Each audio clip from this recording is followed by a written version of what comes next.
brothers, sisters, and everything in between.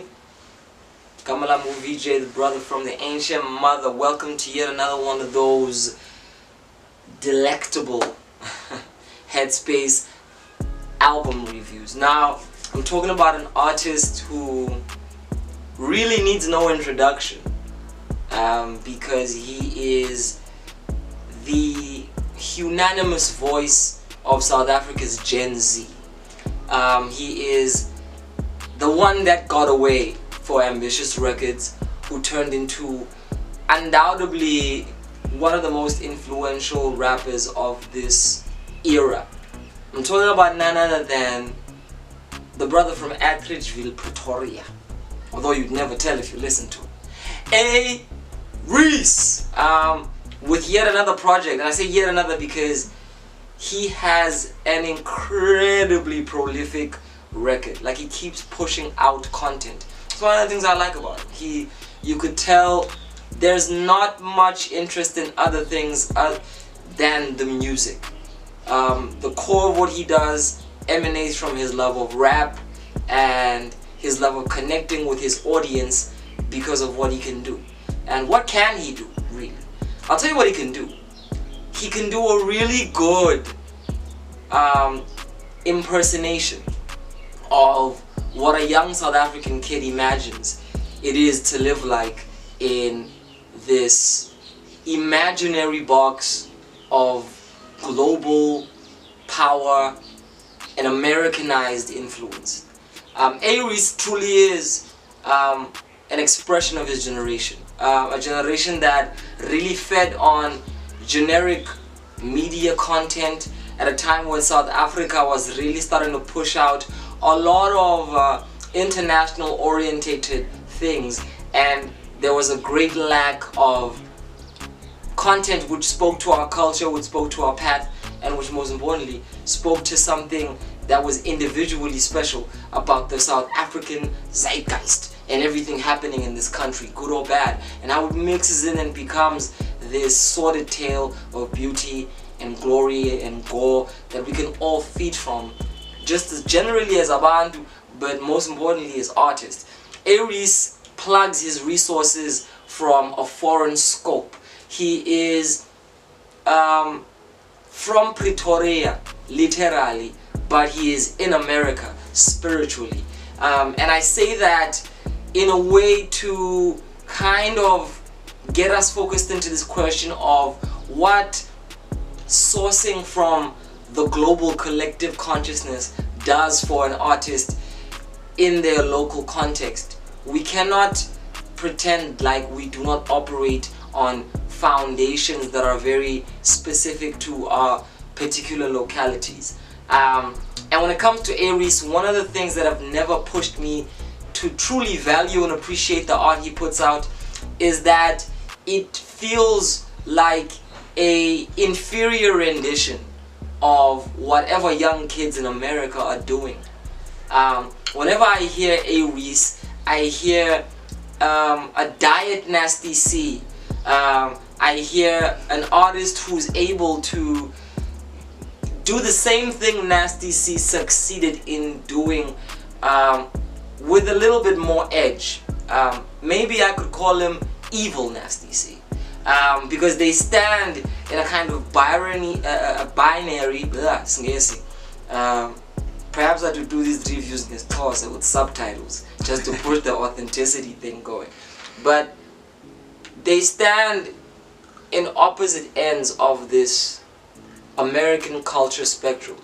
Nasty C plays to the ecstasy and the aspiration, while A-Reece has always never shied away from releasing art which was a little bit more open, vulnerable, a dialogue with his audience. And I think one of the reasons that make A-Reece more of a compelling rapper than Nasty C is that he really does speak from his heart. As homogenized and saturated as the language of his heart is by global influences, dude speaks from a place where he's always giving us a window into what he is going through. A window so vivid that you feel that you're there traveling with him as he goes through his shows, as he hustles, as he interacts with the people that love him, as he expresses the challenges of what it's like to be the kind of artist that he is in today's times. That's one thing you cannot say A-Reece has never done. He's given the people emotional depth, way more than I could say Nasty C has. So I'm kind of, within the context of this review, giving you my opinion on who I think is better. However, The Burning Tree, TBT as he calls it, is his recent EP. What it is an ode to weed. It's a memoir of his story of how he came into contact with marijuana and the subsequent relationship he has with marijuana. Now I feel like it's really cool from a conceptual place. Again, he's vulnerable enough to go into something we might think is as frivolous and unimportant as his weed habit. But to him, he understands that the kind of rapper he is, he probably raps high most of the time. He probably goes through life in the most challenging experiences with a joint. Because what marijuana tends to be is a coping mechanism. Call it escapism, call it transcendence, but what it is that it gets people to dive into a place where they can use a substance to negotiate life in some of its more trickier parts. And I think it's really insightful that Reece is able to take a simple object that other people would see probably as a sign of defeat, probably just as a sign of just being cowardly and lazy to deal with life problems, and show us the kind of subtle vulnerability and courage, ironically, which comes from being able to say, how can I go through life in ways that will allow me to cope and use this quote-unquote drug in ways that don't destroy me, but at the very same time in ways that don't consume me, so I can kind of thread that balance. And conceptually, he manages to do that very well. I have no qualms over the content, the context, and even the technical approach that he takes. It's easygoing, it's mellow, it's clouded in smoke, it's a hazy array of memories given to us in this beautiful style which gels himself into all the experiences that he's had. From the moment that it starts, the introduction, how this one dude just recounts his contact with marijuana, to the end where it kind of flows into our need for weed, and has a great feature by Muggs, which had me thinking we probably need another album by Muggs, or a album by Muggs. It's one of those artists who's definitely had a career that has been riddled with so much drama that it wasn't cohesive enough for him to tell a story fully. However, A-Reece, The Burning Tree. And my problem, my issue with A-Reece is that what is the consequence of art that expresses itself solely from a place of imitation? What is the measure of your greatness when everything you do reminds us of something else? More importantly, something foreign, something that in a way is further from our direct experiences than most things. This is the consequential thought that blocks me from fully being able to appreciate A-Reece and the subsequent renditions of artists that he has inspired. Are we in a generation that is completely has completely decided to throw away its indigenous power to translate a unique experience that only South Africans would know to the world? Because if this is what is happening, if Gen Z and Gen Alpha, quote-unquote AMA 2000s, are in a place where they see themselves more as belonging to the world rather than seeing the role that being in South Africa plays while you inhabit the world? It's a difficult question, and I do not want to answer it here. What I do want to say here is that because of that, I can only give projects like these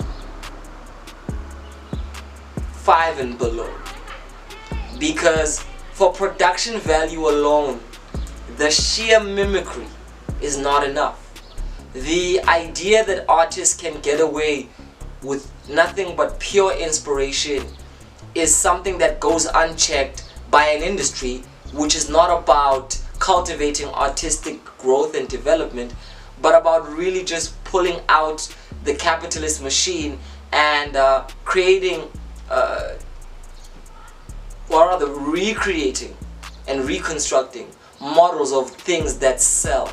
I think the reason artists like A-Reece are successful is not because there's a real need, calling, and realization in the artwork he does.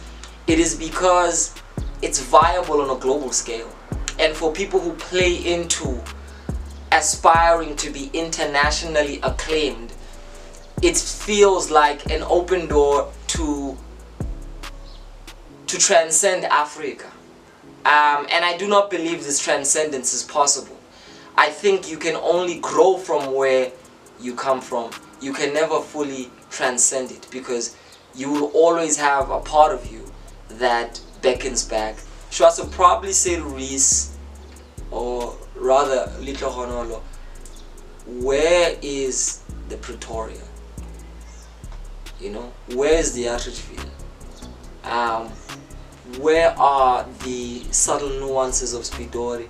Because you know, it's interesting when you hear some of these things in skits and in background vocals in some of these songs, but they don't really come to the forefront, because I feel a dissonance is created. Like having 25K rap beside you is a glaring contradiction of the two strands that are currently happening in South African music.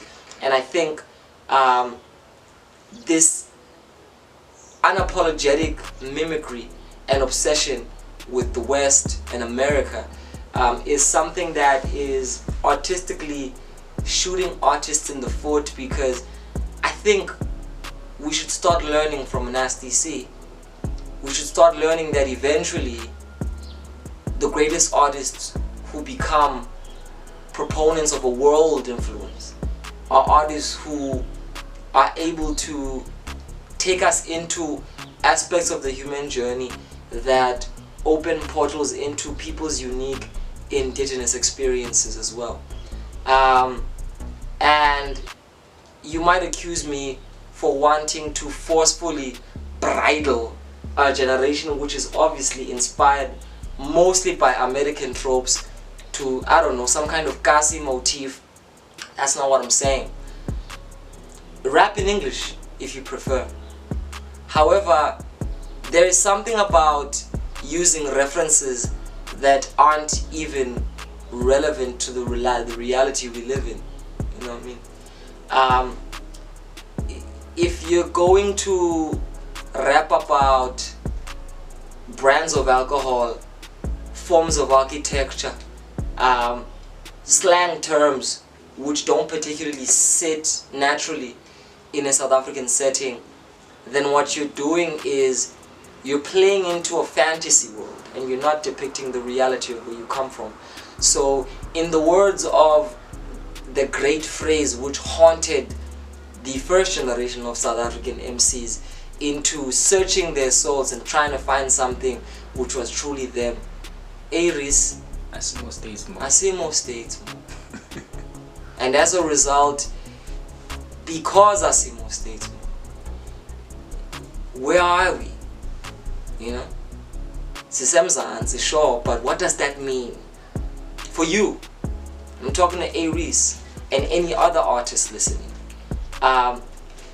Why is it that for us to appreciate ourselves, global artists have to start showing interest in aspects of what we are? Why can't we big ourselves up before the world big ourselves up? So I'm giving this project a 4 out of 10. because for me it's another agonizingly excruciating mechanism of the same old cycle, and to be honest, the case, I'm sick of it. Yeah. Like I'm annoyed. And some might say, no, they'll grow into it, but I'm like, right now at this moment, too late. We are in an urgent moment where creativity calls us to explore things that we might have taken for granted. Don't take yourself for granted in all of your richness, in all of your culture. And again, this is not a linguistic argument. I'm not saying cats should rap in their quote-unquote mother tongue. I'm simply saying talk about the world you live in, not the world you aspire to be in. Or if you want to talk about the world you aspire to be in, use the language of your reality. Because hip-hop, rap is the code of the streets. It's poetry which directly feeds itself from the people's experiences. And I'm not saying that Americans cannot filter into what inspires us. Black people from the diaspora have always, from time immemorial, inspired us, as we have always in many ways inspired them. It's a conversation, and it's a delicate conversation where it can easily turn to appropriation if we don't understand how to properly locate the things that inspire us to where we are. We could easily just be taking somebody else's steez and jacking it. But what differentiates inspiration from just being a culture vulture and an appropriator is that you are able to take the best of what you've learned from there and integrate it in fresh and new ways in your experiences, before you end up becoming, again, just a mascot for another culture's greatness. My name is VJ, the brother from the ancient mother, and I'm sick of this shit. I'm gonna give you examples of why I'm so hard on A-Reece. On the track For My Sanity, he has this line that says, taking shots straight to the head, feel like I'm JF Kennedy. Now, that's a classic rapper line, you know. But the thing is, it introduces people to the question, who is John F. Kennedy? It takes us to America. It takes us to a place that historically is taking place on American soil. He wasted an opportunity to find references which made sense to the context of his world. He could have said, taking shots straight to the head, I feel like I'm Chris Hani. Or any other great icon who got shot in the head for being courageous and revolutionary. This just shows that even the idea of how to source out archetypes of greatness, he knows more about a John F. Kennedy than he would about a Chris Hani. And I mean, he vocally samples Big Pimpin' as part of the hook on the song Red Dragon. He does the same thing on For My Sanity. For My Sanity, thank you. Where he takes from Ahmad the song Back in the Day. And again, there's so much to lift from where we come from. Yeah. The Kaiser. Yeah. You know what I mean? Yeah.